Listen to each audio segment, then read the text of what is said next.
is everybody doing? I am so excited to have you all with us here today. I can already see my panelists smiling in the background. You will meet them shortly. It's fantastic. Today's a fun conversation because it's personal to me, and I'm hoping it's personal to you because it's content. It's all about content. This webinar right now, this live webinar, if you're watching it live, if you're watching it on demand, it's still a damn webinar. It's content, right? What do we do with this content? We take this content, we recycle it, we repurpose it, and we put it out there. This little webinar could become a whole bunch of what we call digital confetti. I like to use the word clipify, where we take 30-second clips and we share it on all the social media platforms. We may turn it into a blog post. We may turn it into an ebook. Who knows? A case study. The list goes on. Infographics, listicles. Does anybody still do listicles? I don't know, but it could be. It could be that piece of content. And we do this. Why? We do this because we want to have thought leadership and awareness. We want to drive leads, and damn it, we're really smart and you need to listen to our stuff. We're thought leaders. That's why we do this. But the problem is every single one of the world out there, they're fatigued. They're tired of COVID. They're tired of politics. They're tired of airports with lineups out the wazoo. They're tired of content that is nothing more than a pitch that is self-serving, that's not working, but we still do content. And we still do content for a lot of reasons. First and foremost being because it still works. And it still works in a big, big, big way. So what do you do? What do you do is you go into Q4, it's a whole new fiscal around the corner, and you're going, I got to keep on doing content. It's critical to my goals, my objectives, whether it be revenue, impressions, whatever it might be, building community, building awareness. But my audience is content fatigued. And that, my friends, sets the stage for today's conversation. I did promise you two incredible panelists. I was talking to them in the green room before we went live. And I said, the last time I saw you was the year 2010, which is hard to believe because I was only 16 years old then. But I am so thrilled to be back in the saddle with these two industry legends, Ardith Albee, Robert Rose. These guys are content legends. Legends, I tell you. Welcome, folks. Welcome to the show. I think you need a little more energy, Daryl. I'm working on it. I'm sensing like some real lack of energy here. I know. We should step it up a bit. It's mostly just anger. It's really what it is. It's just anger. I'm an old man. Get off my lawn. I'm bitter at the world. But it's come up once or twice before that I'm a little monotone, and I'm working on it. So I appreciate your love and your support, man. You're there for me. Ardith, how you doing, my friend? I'm doing great, Daryl. I'm having fun being entertained right now.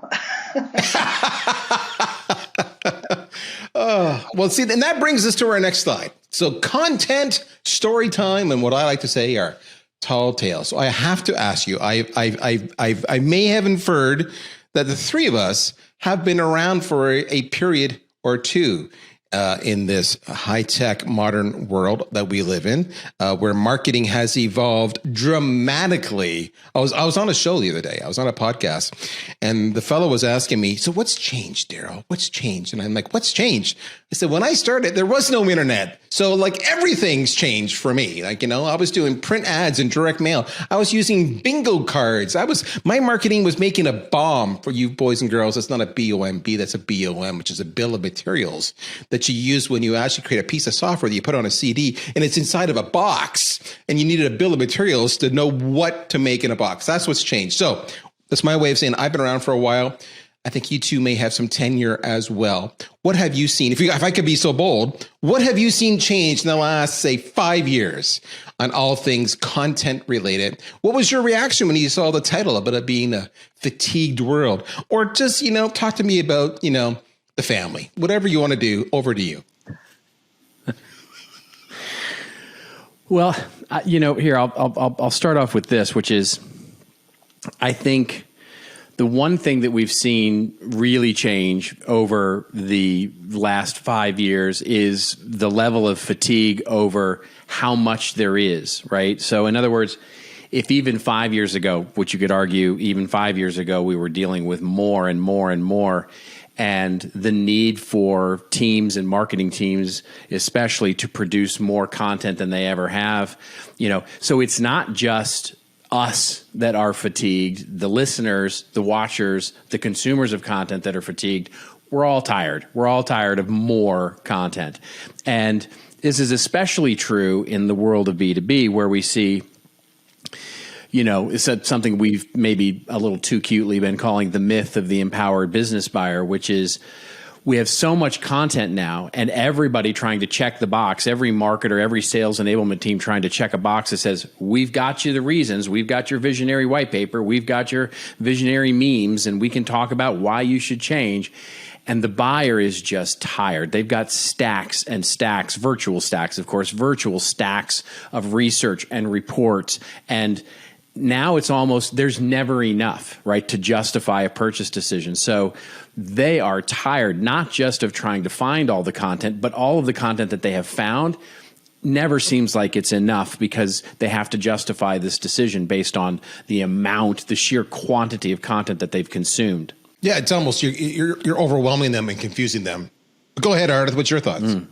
Yeah, I was going to say I agree with Robert, but the thing that I'm seeing is that when we first started this back in the covered wagon days, there wasn't a whole lot of content out there, so we could put it out as we came to it, and then it just kept speeding up more and more, and then you get new channels, Yes. and we got to be on this channel and that channel, regardless of where our buyers are, and they say this is the new content that's so it makes more of those.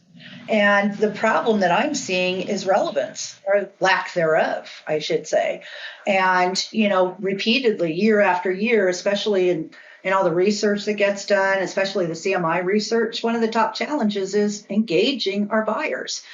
But yet getting to know our buyers is at the bottom of the priority list, And so for anybody who doesn't know me, I spend a lot of my time building personas and storylines and narratives to speak to them. And it's amazing to me that what we assume to be true quite often tells not to do the research.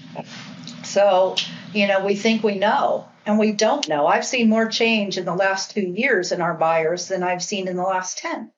So, given what's going on in the situation. So, it's there's just so much, as Robert says, but it's still not good. We've been doing this for how long now, Robert? And it's still not good. Buyers are saying, hey, 80% of it isn't relevant to me, or whatever that number is. It's high up there. It's a great point that buyer personas, they're not projects. It's a process, right? The evolution of buyer personas and development of those audiences and knowing those audiences is never finished. You're never done. But so many businesses, just to your point, Ardith, sort of look at it like once it's, we did it once in 2014 and that should be good enough, right? And it's just not, because the world changes. Yeah, check the box. I'm also amazed at how many people will do a persona and it's like, it's paper thin. There's no real substance behind it, right? At all. And, but that's an aside. So what I've seen, to answer my own question, I've seen kind of three things happen the last couple of years. I've seen dramatically more cynicism on the part of the buyer, dramatically less, shorter attention spans on the side of the consumer of the content, and dramatically more fear and reticence on the side of the marketers themselves. And what I mean by that is the buyers, they just believe the content you're making is biased. It's just BS. There's been so much pitching and subtle content messaging going on that clearly favors ourselves. So they tend to not believe you, which is why, to Rob's point, they're always looking for more and more content, looking for, a holistic picture with enough inputs. The short attention span, all I got to say is TikTok to kind of convey an idea of short attention spans, right? And the emergence of video, short form videos, that's dramatic. The last thing I see is, marketers just kind of accepted the reality that fine, we're media houses. We're a publishing house and we just publish. Whew, okay, we get it. Oh, wait a minute. Now we need to be video production houses. I don't know how to do that, and I'm scared, and I don't want to be on screen, and I don't want to edit it. Can I outsource this? Can I hire a VA? And that's what I see over and over again. The proliferation of VAs to do some of these skills that I believe marketers should have if they're going to be true content marketers has been amazing. That's my take. Any reaction to my take? Am I right? Am I wrong? Or am I just drunk again? Which is real. No, well, you may or may not be drunk. We can't tell just as yet. But Good. But the real point there, I think, that you're making is a good one, which is, in so many ways, the biggest mistake that we see businesses making, and this is B2C or B2B, quite honestly, is that they conflate content with digital assets. In other words, what we end up in the business of is producing more and more and more digital assets without the thought of the content behind it. And so we naturally think this way, right? I need a white paper. I need an infographic. I need a blog post. I need an email. And then we go, great, now we have a container. What content are we going to put to fill in that?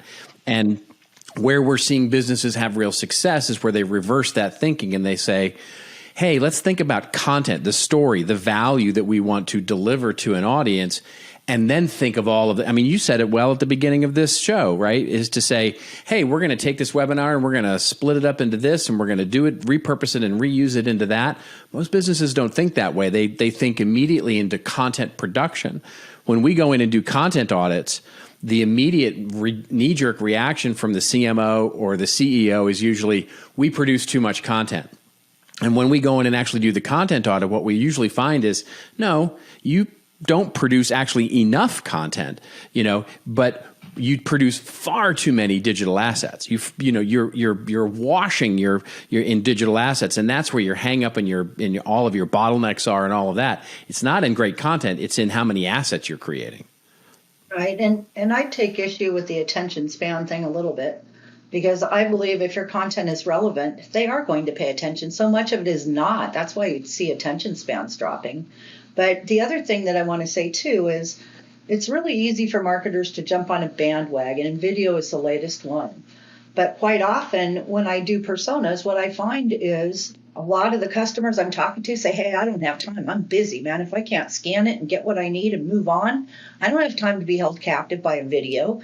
And so they say they don't prefer them. And so if you put all your eggs in one basket, you're doing yourself a disservice. And the other thing, too, is to always remember that research is what those 200 or 300 or 400 people they talk to, yet our TAM is thousands, hundreds of thousands. You know what I'm saying? But, it's really easy to react to things like that. But I think it's another reason for doing continuous buyer research, right? To really understand, what do they have time for? What do they want? And Robert's done some great work lately writing about the myth of the empowered buyer, which I think is really interesting, and I agree with him.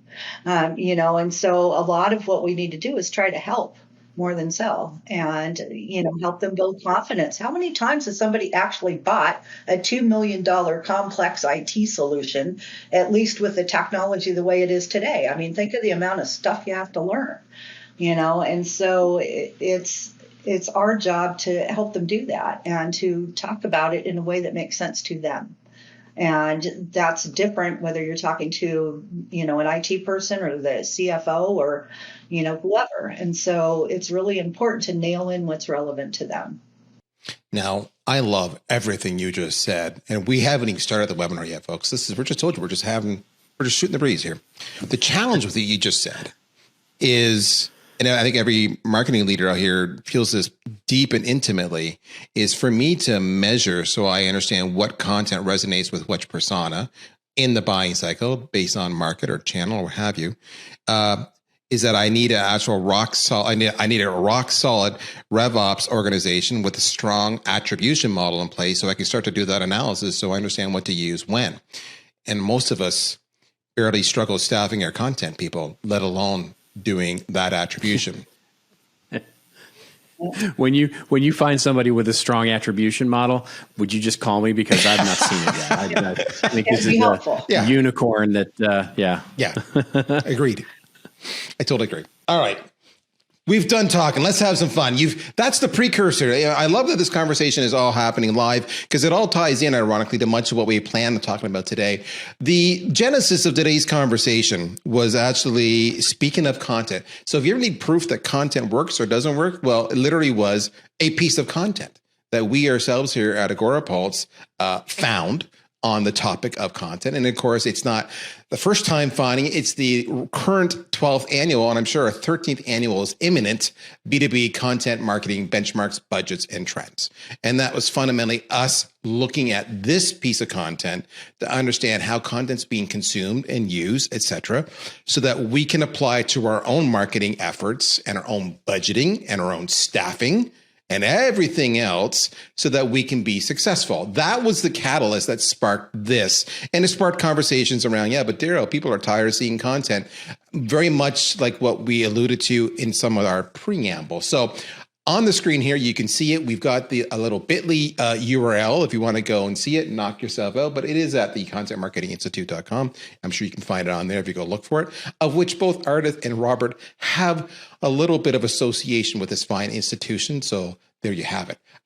So that's the stage. So let's just have some fun and look at some of the challenges. So in the report, and I'm going to look at both of you, especially I suspect you, Robert, to hopefully be the expert on the content of this report that leads to this conversation. What we saw overwhelmingly is that content still is a big, important driver for most companies. Is that a fair statement? It hasn't waned over time? No, it's gotten more important. Yeah, it's become a more important piece of it. And I mean, I wish I could say in correlation with that, the operation, the strategy, and the purposefulness, if you will, of content has grown as well. It has not.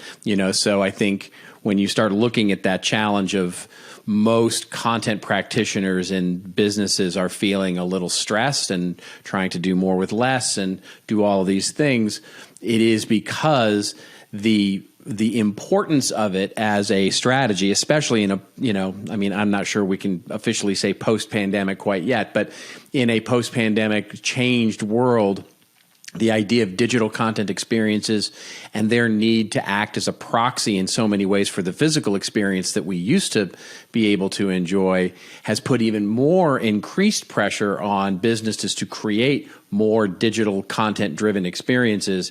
So it goes beyond even thought leadership now to just like everything that we're doing at every step along the journey. But most businesses still have not, it's still everybody's job and nobody's strategy at the moment. Oh, everybody's job and nobody's strategy. And Ardith is nodding her head quite aggressively. I like that. So what about that sentence got you so excited, Ardith? Oh, strategy.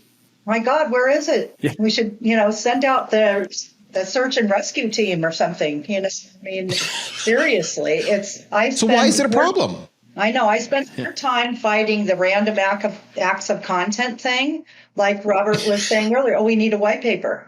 Great. Let's create one. And then the next time they talk about content, it's a totally different topic, piece, subject, whatever. And it doesn't build the story of what that white paper was or whatever. Nothing ties together. And so when they look at me and say, okay, sit down and create a storyline, we need to use the content we have, I struggle to find two pieces that can work together to build something bigger because there is no narrative that makes sense that's a through line. And so they don't think about it. They think, oh, this topic's hot right now. Let's write this. And then the next time it's, oh, this other thing. And so it's kind of like, ooh, squirrel. And so, but when you try to put it all together to tell this progressive story that builds into something and helps buyers advance or learn something, build confidence, whatever, you can't do it because there aren't pieces that go together because they don't plan it beyond we need a white paper. Who's they? They don't plan it beyond a white paper. Who's they in that example? If you had to characterize and generalize. Well, in one client, it's the demand gen team, and another client, it's the ABM team, and another client is the major accounts team. So I would just say that it crosses teams. Would you agree, Rob? Yeah, it's such a great point because it goes back to that. It's everybody's job and nobody's strategy. Nobody, you've got siloed groups that do if the metaphor I often use about why a content strategy is, it would be insanity for us to believe that, marketing one day wakes up and goes, I think today what we'll do is we'll use GAAP accounting instead of cash accounting, and I think we're gonna do a whole new vendor acquisition strategy, and I think we'll just use different timesheets than everybody else because we can, and it would be insane to do that. But that's the way most businesses look at content. The demand team has a strategy. The sales enablement team has a strategy. The brand team has a strategy. And of course, the content team to the extent one exists, hopefully has a strategy. And it's not a strategy, right? None of them have a strategy. What they all have is a point of view on the way content should get created for their own nefarious purposes. And they just get it done as best as they can. But I would also throw blame back on the executive teams at this company or whatever. That's where I was going. Because that's what you get is the content on demand team, right? Oh, the CEO thinks we should write a piece about this, and the VP of this other thing needs a piece about this, and and then it just becomes a scramble to try and answer the needs from the people that have more authority than you, and there's no structure in place to allow people to say no. That doesn't fit our needs. What we really need to do is this thing right here, and here's how you can use that to better effect, right? There is no plan for that. So let's recap. Content's never been more important. People are continuing to invest in it heavily. It is a strategic cornerstone of most marketing organizations' outreach, nurture process, etc. With that said, generally speaking, we don't have a cohesive and aligned strategy that's backed by weak personas. And then when I go, we don't really know what's performing or how well it's performing because we're not doing a great job of measuring it. And then when I look at some of these stats, the challenge to do more with less, we see that, and I'm pointing at my screen here, folks. If you're watching the video, that's right here underneath your screen. We see that 2/3 say their team is asked to do more with the same resources. So it's really important, but just do more. That 58% had one or nobody full-time dedicated to content marketing. As important as this is, 51% report it is increasingly difficult to capture their audience's attention. Is that a attention span issue or is that a different issue? Because I know Ardith and I had different points of view in this one. Throw it out there. 42% are concerned about changes to social media algorithms, which would be impacting how that content is found and consumed. So these challenges, looking at the study, folks, I'm feeling like I'm hearing it's really important, but we're almost like it's the ugly stepchild. Am I missing something here, or am I just being a moron? No, I think, but the thing is that I think if you asked the executives in the building, they would all give lip service to the importance of it, right? And in terms of the importance from a marketing strategy, as you say, a cornerstone of the marketing strategy, I think everybody in the business would give lip service to it as well, saying, no, yeah, you're absolutely right. It's incredibly important. What we haven't given importance to is the operation that underpins that strategy. In other words, all the things that you see here are symptoms of not having a process, right? Not to take it all the way back to Deming or anything, but this is all sort of symptoms of saying, how do we create a repeatable process that scales in our business that enables us to provide more compelling content in a consistent way and understand our audiences better? And there's just not, those operational processes just don't exist. They're just getting made up as they go. So when you see that these challenges here, it's not a unrecognition or an apathy toward the importance of content. It's either unwillingness or ignorance in terms of how do we create the operational processes to support the importance of this thing. Yeah, and I would also say there's a flip side to that. I have a client right now who has operationalized the hell out of everything, and there is so much workflow and approvals and dependencies and everything else that they can't be nimble enough, and they can't pivot fast enough because it requires too much of going in and filing this and filing. It's all one system to the next and whatever. They've totally overdone it. But the other comment that I wanted to make is as I listened to Daryl summarize all of this, I thought, God, how depressing. who wants to be a content and I thought, wait, I have clients doing great things, but the problem is we need to take all those great things and roll them up into, as Robert says, something repeatable and a strategy, right? So that we can actually, reproduce those great things all the time. So I just wanted to throw that out there. So I kind of thought, oh, I should, Well, that's a great segue. So we've set the stage for you folks. You understand the situation. You understand it's hot. You understand it has its own set of challenges. And you understand there may be leadership issues here. And you understand, I would contend, based on the conversation so far, you actually understand how to fix the problem, because we opened up by saying, what are the challenges? So if you overcome the challenges, then you actually address the problems. So what are we going to do next? We're going to actually give you a bit of a masterclass on how to maximize your content investments, whether it be people, personnel, whatever it might be. So if you have somebody important in your organization who needs to hear this next little bit because you're frustrated, you're involved, you're listening to us, you're saying, I've been saying this and everybody's ignoring me. Okay. Look at where we are on the timeline of this webinar, because they're going to want to ignore the front half because they're busy people. All right. Look at this point on, we're going to go into how to maximize it. There you go. Let's have some fun. All right. So what we're going to talk about why it works, why content works. We've hit a lot of that already. Talk about some of the challenges, and those challenges become opportunity, which is make sure you have the right content type. We talked about all the different kinds of content, but there was no strategy. Ardit did a great job talking about how often that's the case. Matching your content type to your channel, getting the most out of every single freaking resource you have, because clearly they're not investing as much in it as they should. But more importantly, we open it up. Remember, we open up and say we don't measure it. So we don't know what works and what doesn't and what to do more of. So we're going to show you how to measure it. And then we're going to give you this pro tip. I'll give a little bit of away now. We're going to talk about the importance of actually communicating, crazy thought, updating, sharing, informing the key stakeholders to serve your own evil goals. So communication can be used for good. So that's the goal. Let's get into it. As we go on, investing in the right content, it's a three-pronged approach. And of course, this is what we've said. They're the content experts. They may correct me and say, no, Darryl, it's 4. Are you stupid? We say, where's your audience? Where are your competitors?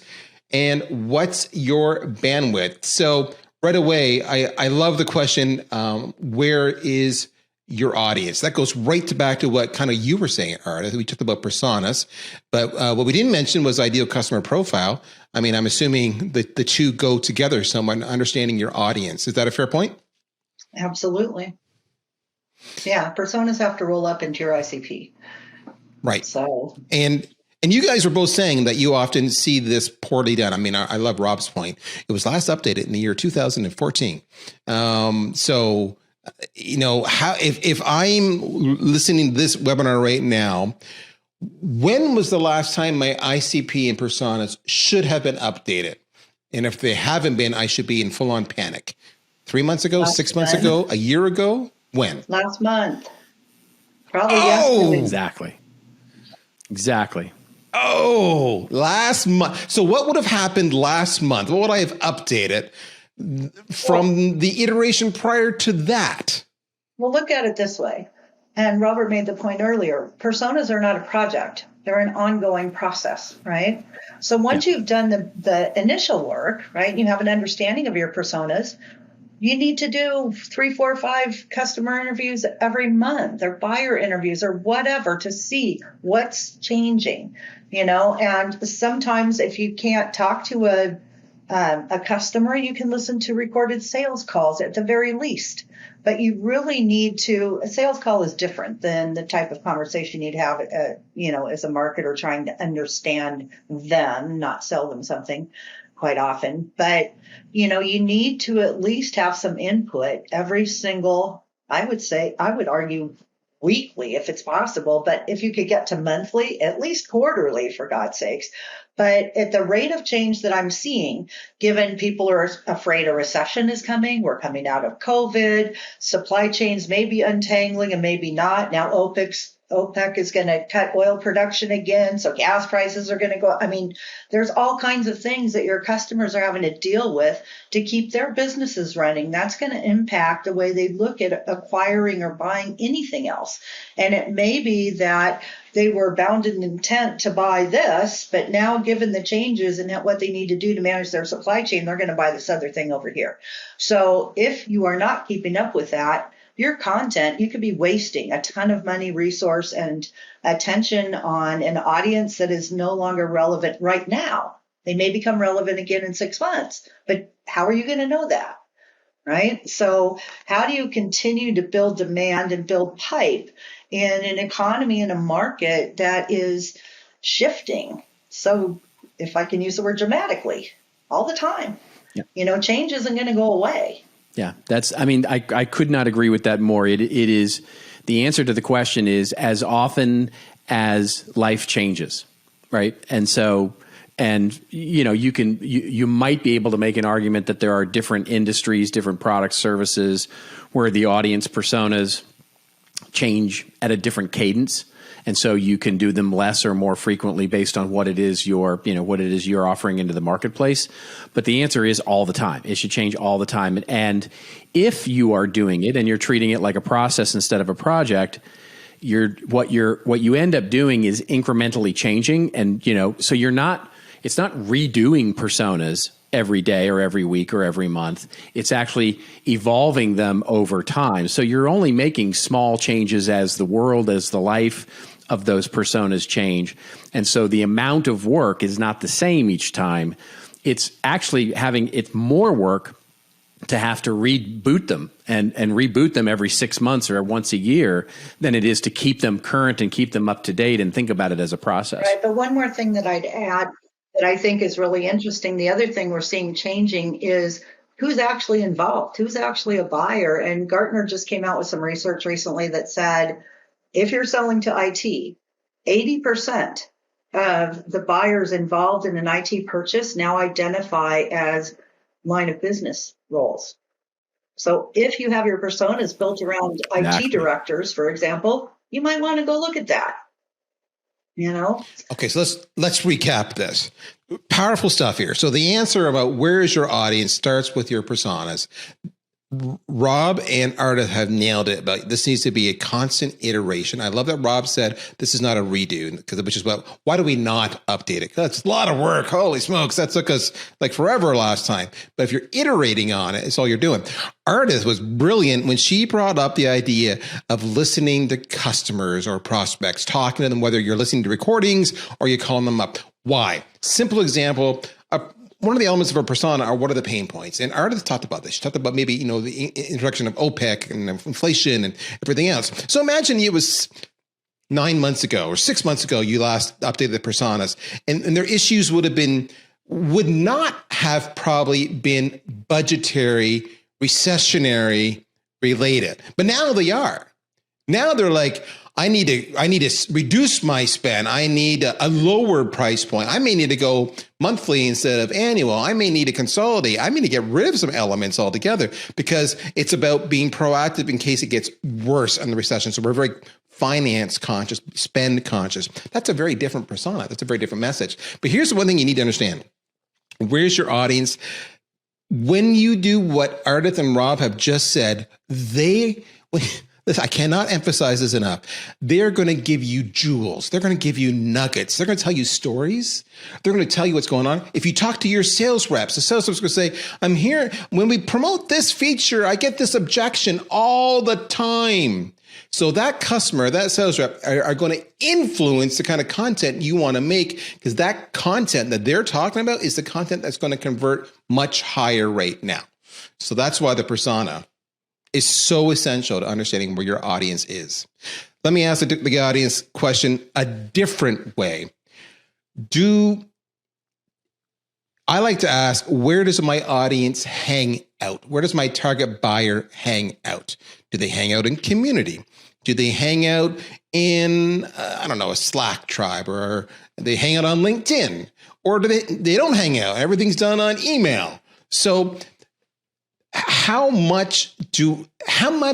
often do people get that right or even have a clue where their audience hangs out? Because I would assume, please correct me if I'm wrong, I want to make content that is complementary to where they hang out and how they like to consume. So Ardith, thoughts? Yeah, well, there's a couple. One of them is, and you've probably heard it talked about now quite a lot, dark social. Okay, Yeah. so everybody's seen that spaghetti chart that Gartner put out, like the buying process isn't linear type of thing, right? And they go all over the place. But now if you think about it, they could see a post on LinkedIn and click and read something, share it in their company Slack with their team, who then goes out and listens to a podcast, which is tracked, who then, on and on, right? And then maybe they download a white paper and you think it's the first time they've ever seen your content, So we need to be conscious of not only distribution and how we place our content, but trying to figure out how can we learn more about what they are doing that our software cannot track, our systems don't see. And, some of that is really hard to do. But and this is why I fight so hard for content that goes together, because if you are putting content out on social and at the end, it's like for the next part of the story, click here and it takes them to the website where you can then, cookie them and start tracking them or whatever.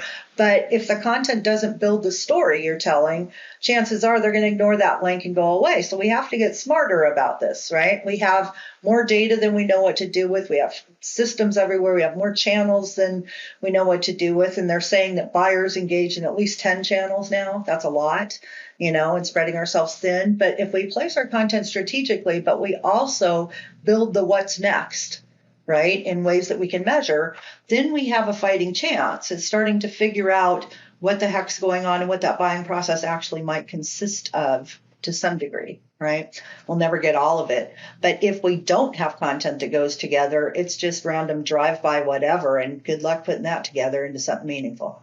I had a conversation the other day. I'm sorry, Rob, I'll finish this, then I'll let you go. But Ardith, you mentioned dark social. For those who don't know, dark social is interesting. There's a stat out there, it goes back a few years ago. I think it was first sourced by a company called Rhythm One, where they said 84% of leads coming in are from dark social, meaning it's non-attributable. It was a word of mouth referral, typically something that was shared. I heard about it somewhere. And I've seen multiple people challenge that stat and do their own studies. And I've seen anywhere from people, I'm going to average and say 50% as a number. People tend to settle on and say, well, at least 50% of my inbound lead activity that becomes pipeline is being prospected is dark social. So whether it's 84% or 50% or 25%, those are all big ass high numbers, dark social.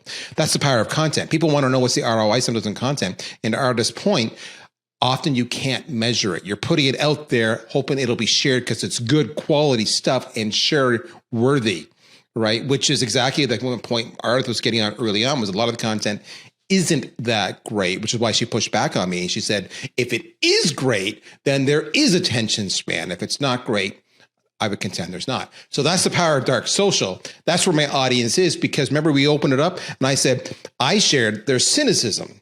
So I don't necessarily trust the vendor's content, but if Rob Rose sends me a document, will I trust Rob? I mean, look at that hair. It's beautiful. Why would I not trust that man? All right. And therefore, if he passes this on, it's got his aura and his brand street cred around it, I believe him. Whatever this says in this content, because Rob shared it with me, I believe it. And then I'll likely share it on. That's the power of dark social and the power of good content. Rob, I cut you off. I'm sorry. No, it's quite all right. Although you couldn't be more wrong about people sharing my stuff. But here's the thing. The question you asked, Ardith nailed it with the idea of connected experiences, because the key to your question of where my audience is hanging out, that's the marketing question that is as old as mass media itself. Fragmented places, of course, reach. It's a reach question. How do you reach them? And that's a promotional question. Of our 4 Ps in marketing, that is all promotion. Like, where are we reaching them to try and garner their attention? And that is no surprise to anybody. More fragmented, whether it's dark social or Slack channels or wherever it is they're engaging and hanging out, it kind of doesn't matter. You're going to have to find them to put a message in front of them, whether it's a paid ad, whether it's a organic message, whether it's a influencer marketing message, whatever it is, you're going to have to reach them and find those places.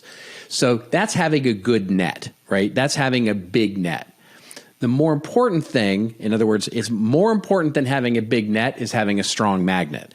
Because once you do get that attention, once you do garner that attention for however momentarily it is, you've got to be able to keep them so that they're interested in going forward or backward in your journey through your connected experiences, as Arta talked about.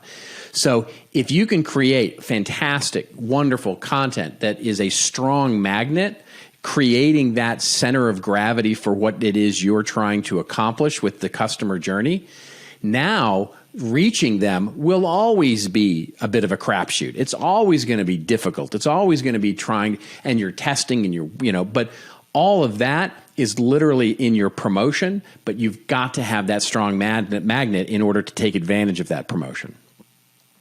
Okay, let's have some fun with this one. The magnet.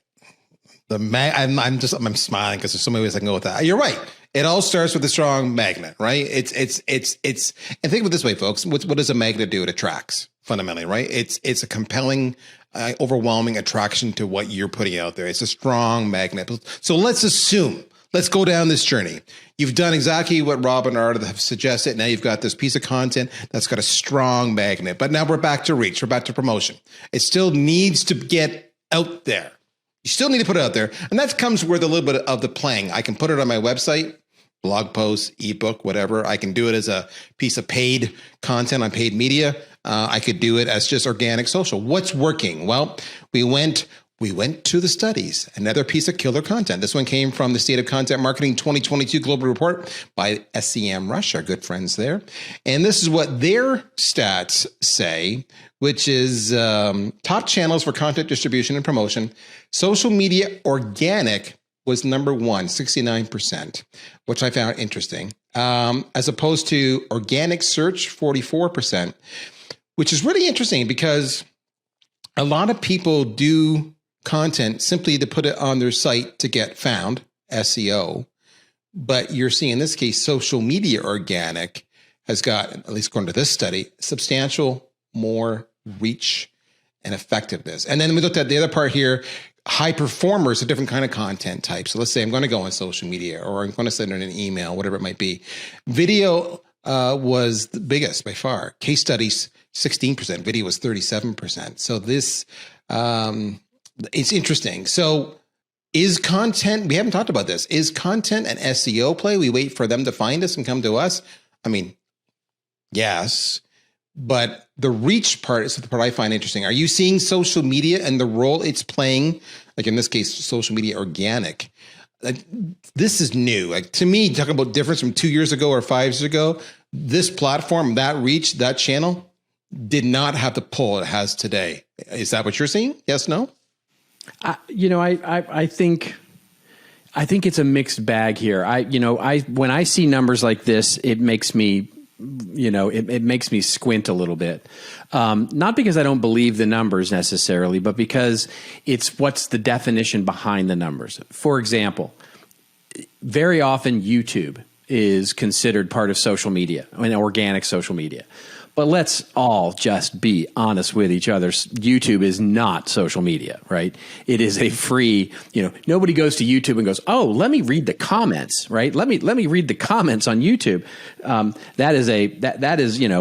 Mos Eisley's station, forgive the Star Wars joke, of the internet right there is the YouTube comments. Clearly you're not watching political videos. The comments are gold, just as in the com side. But carry on. I know what you're saying.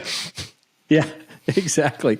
So it's, when we see these things, what I tend to look at rather is how we can use this information to say, very often we get wrapped around the axle of the idea of the omni-channel, right? We have to be everywhere. We have to be on every channel. We have to be everywhere. And the answer to that is you don't. If you understand, if you go back to Ardith's original, recommendation of truly understanding your audience, you'll start to understand where they're consuming content. We can reach them there. And then it doesn't matter if it's organic. I mean, organic social makes sense to me because it's got a bit of proof, social proof behind it. Your friends are recommending it or your colleagues are recommending it. Organic search, obviously, because it's organic search and so on and so forth. So you can sort of see the emotional rationalization behind all of these things. But to me, it's really about finding the unique, aspects of my audience and understanding how do I reach them. But more importantly, what is it that I'm promoting to them in that context? Is it a piece of thought leadership? Is it a buy now? Is it a talk to someone? Is it understanding that context of where they are is much more important than understanding the channel from which they came. Well, I agree. I think context is everything. But the other thing that I want to say is if you're creating content just to put it on your website, just stop.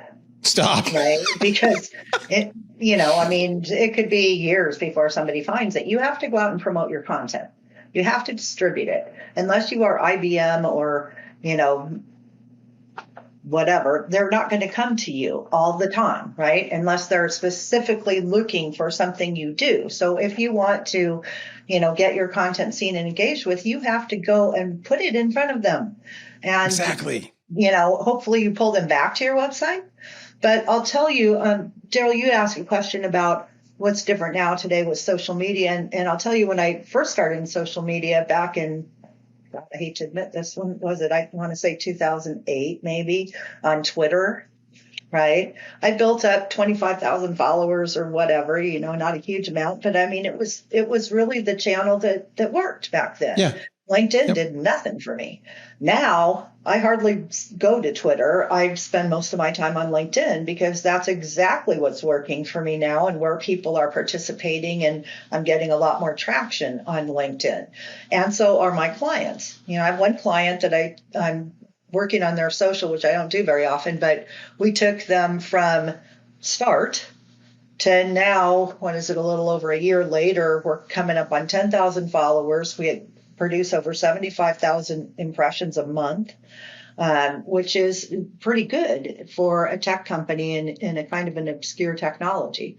So that's LinkedIn. On Twitter, I think we're coming up on 1,200 followers, So the audience also isn't there for this topic. But it's learning about what the audience will engage in and then I spend a lot of time looking at the followers. Are these the followers we want? Can we do something with them? Because a follower is not just a follower, right? They either have to be the people you want to engage or it's a waste of your time, right? So you have to pay attention to who is following you and what they're engaging with, and then try to replicate that with the ones that are the type that you want to see more of, right? So there's a strategy behind all of that. But going back to all of this, we're going to have to do display advertising. We're going to have to use intent data, Yes. For example. The one thing that scares me a little bit is that people or marketers are looking at intent data like the easy button. The platform's going to tell me exactly who's going to buy, and so I'll just scoop them up, with that net they're probably talking about. And that is so not what it is. I spent 6 months it took me to figure out how 6 cents worked so I could actually use the data to advantage. It took me 6 months. And finally, it was following one of their executives on LinkedIn, and he made a comment on LinkedIn about how you can tell when a 6 cents intent score means it's likely to become an opportunity, which totally changed everything because the way they define stages has nothing to do with what a normal marketer defines stages. And all of a sudden, it was like the light bulb went off, and I was like, okay, now I got this, But I mean, all these new technologies, I watch marketers like, if we just had that would solve everything. No, it doesn't. It just gives you another input, right? Exactly. I want to go back to you talking about a couple stats, pulling again from the benchmark report. you talked about what polls best, and they're on the B2B content outcomes by social media platform. To your point, Arda, this is showing LinkedIn off the charts, number one, then Facebook. And this gets interesting, then Twitter, then YouTube. But if you look at it from a best results organic, YouTube beats Twitter. So, and then I'll even push back a little bit on Rob, because I'll say, we can argue whether or not YouTube is a social platform, versus say we could argue YouTube. You'd be wrong, but yeah, we can argue. Yeah, we can argue, and you'd be wrong. But it's all about dark social. YouTube does drive a boatload on dark social, right? So, but regardless, 2 points.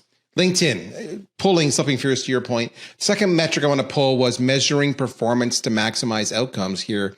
We talk about 75% are measuring content performance, which is great because we were saying early on they often don't. But what are they measuring? This is the warning sign for me. Website engagement, 69%. Conversion, 67%. Website traffic, 65%. Social media analytics, 51%. So let me get this straight. Social media is like the dominant channel for distribution, for reach, for promotion after you made that magnet-rich content that totally adheres to your persona that you updated last month that reflects the current reality, and only half of you are measuring. And I'll go to one step further. I would challenge that measurement, because I would challenge what they're measuring is they're measuring vanity metrics. They're measuring likes, comments, and shares. We did a study. Agorapulse did a study. We have the social media management platform. It's got lots of people on it. And the beauty of that is you can start to measure stuff. So tell me what your reaction is to this, guys. When we measured every single social media post across all platforms that could have a link. So for example, we couldn't measure Instagram because you don't put a link in an Instagram post, okay? But everybody else we could. Mm-hmm. We measured over 10 million social media posts, over 10 million. Of that, 1/3, 32% of those 10 million posts contained a link. Okay, now let's see if you saw the slides I sent you in advance or not. Can you guess how many of those links, of the overall posts, I should say, of the 10 million posts, had a link that had actual trackable UTM content parameters in it? Any guesses? Something like 5%. I'm going to guess exceedingly small. 1.8%. So social media, our number one channel, and for content marketers who don't know what I'm really getting at here, the reason you're going to want to use the UTM codes is so you can see going right back to what Ardith and Robert were talking about, what types of content are working on what personas against what campaigns, what's the signal? Is it high intent? Is it low intent? All those wonderful things. And then most importantly, did that result in a sale? We opened it up by talking about attribution. Right? I want to be able to attribute that this magnet content I made, that I distributed on social media, got shared and resulted in a deal. And then I can go back to the powers that be and say, and this is why we need more money in the content marketing team. And because we're actually driving revenue. Does that 1.8% shock you, scare you, sadden you? What? It doesn't shock me. It absolutely doesn't shock me. I think what you see on the measuring performance, on the channels, the website, whether it's the engagement, the conversions, the social media analytics, I think what you're seeing is, there are no shortage of tools and technologies out there that will let us measure things. There are exceedingly few technologies, and in fact, no technologies that will help you set objectives, goals, outcomes. You have to do that on your own. And the biggest thing that we see missing from most measurement, this is marketing measurement, not just content marketing measurement, but marketing measurement is actual defined, agreed upon objectives, whether that's revenue, whether that's cost savings, whether that's monetizable, content in some way, whatever those objectives are just missing. So therefore, anything becomes measurable and everything becomes measurable. Thus, everything is a KPI. And as long as those graphs are going up and to the right, marketing is seen to be performing. And so that's why we see silly things like social media analytics as a core measurement there. And so when we don't see things like campaign measurements or UTM codes or anything like that getting measured, it doesn't shock me. It's a mildly disappointing, in the same way that I'm mildly disappointed that the integrated marketing plan has gone the way of the dodo. But, that whole thing, I think, is ripe for, it comes back to the original thing that we talked about at the very top of the show, which is the idea that we have to put in strategy. We have to put in a plan for objectives in order to know, as I've often said to clients, with no standards, there can be no improvement. And so you have to set the objectives and standards before you can even know what the heck you're going to measure.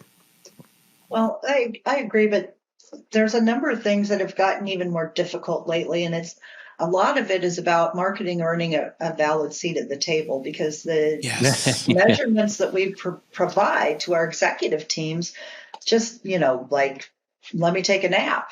Let me know when you're done, because none of them matter. They don't care how many likes or clicks or whatever. They want tangible outcomes that tie to business objectives. And we don't do a lot of that, right? Because quite frankly, a lot of times marketers don't even understand what contributes there. But it's even things like making the shift from measuring leads to making the shift to account-based marketing and looking at it from an account collective standpoint rather than one lead at a time, right? And what impact can you measure from that? But, I just went through this exercise with one of my clients, and the executive team could give a squat about marketing metrics. And so what we finally figured out they were interested in, new product launches, specific press release, who engaged, right? And so stuff like that. And so, if we can just focus on what they're engaged about and tie that to business objectives, they don't care about the rest of the stuff. They don't care how many people landed on the website this month. Who cares? They care about what difference did it make, right? What does it do for us, the company? And so that's a whole different challenge in itself. And, I go back to one of the things that's always driven me crazy about marketing is that marketers are often told you have to generate 500 leads this month, right? So they're out going, fill out that form, because of course a form fill is a lead, and what a bunch of BS. But, the thing for me is, why can't they get excited about getting 10 really solid, engaged opportunities that sales could actually get in conversations with and talk to, instead of sending them 300 of people that are like, get away from me, I don't want to hear from you. I just downloaded content because I was curious, right? Exactly. Yeah. All right. We're coming up on the end of our time. Let's recap everything we just said. This worked out really well. You often wonder if a live event's going to work out well. This one worked out really well. Let's go recap what we started off here, right? This is the process you need to follow to be successful in content. And of course, this is just, a high level overview. Content Marketing Institute, fantastic place to go to get really down deep. But step one, identify your goals. Rob talked about strategy. What are your strategy? What are your objectives? Right there. What are they? Step two, do your SEO due diligence. You need to get found, right? High intent. We talked about high intent. Or this point about give me a few high intent people as opposed to 20,000 low intent because I just wanted that piece of content. So you want to get found based on high intent, do your SEO. Number three, create the right type of content based on the persona, based on who you're selling to and what they care about. Step four, pick the right channel. So where does that persona like to get their stuff? Is it social media? I think it's secretly YouTube. So does Rob. He knows them, right? After that, then you want to go into actually making sure you can measure. Because what did Arthur said? She said what the executives cared about was actually business goals and objectives. Show me what that is. So if you're doing the UTM codes, which only 1.8% of you are doing on the social media side, then you can go to step 6, which is where you report, review, revise, and say, look, this is the money you gave me to do what we did, and this is the money we brought you back. And that brings us to step 7, where you share that success publicly, go on the Slack channels, share it, put it in the dashboard, show it to the board members, and you, my friend, will become the next CMO of that company. If you want a really good walkthrough on how to do this social media ROI, check out the Chris Penn course. It's a $500 value, but it's yours for free. The link is there, and we'll walk you through exactly how to do it in your social media tools so you can see it. But I bring us back full circle to the very report that got us started on today's conversation, the 12th annual B2B Content Marketing Benchmarks, Budgets, and Trends, brought to you by my good friends, Rob Rose, Ardith Albee, and that, my friends, is a wrap. How'd we do, folks? Good. I think it was fun. That's good. All right. So with that, folks, Ardith, she's a rock star. Follow her. She's all over LinkedIn. You heard her say it, but apparently she's on Twitter too. She's got a lot of followers and she's been there for a few years. Maybe not there as much. Rob Rose, you will not find him on YouTube, but you will find him speaking nonstop everywhere. The man's a machine. Follow him on LinkedIn. I'm Daryl Prale. I'm with the Agorapulse. If you need a kick-ass social media platform to manage all your profiles, because, hey, we'll help you measure it automatically. Go to agorapulse.com. In fact, highintent/demo, and we'll give you a demo. And we'll, of course, then just bother you with so much content and sequences. It's going to annoy the hell out of you. We hope you enjoyed today's conversation. We had fun. We'll talk to you soon. Take care. Bye-bye.